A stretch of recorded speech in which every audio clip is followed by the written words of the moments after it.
Hello everyone, in this video I will show you how to access BBC iPlayer from abroad.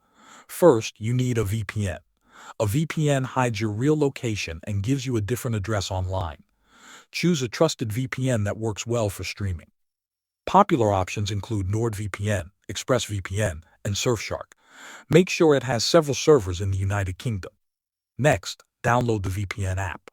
You can get it from the official website or your device's app store. Install it on your computer, phone, or tablet. Open the app and sign in using your account details. Now connect to a server in the UK.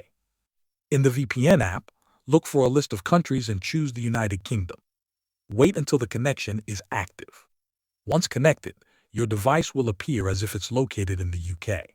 Then open your web browser and go to the BBC iPlayer website or use the iPlayer app if you have it installed.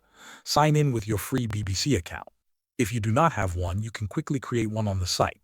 After signing in, you can start watching your favorite shows and live programs on BBC iPlayer just like you would in the UK. That's all you need to do. Thanks for watching.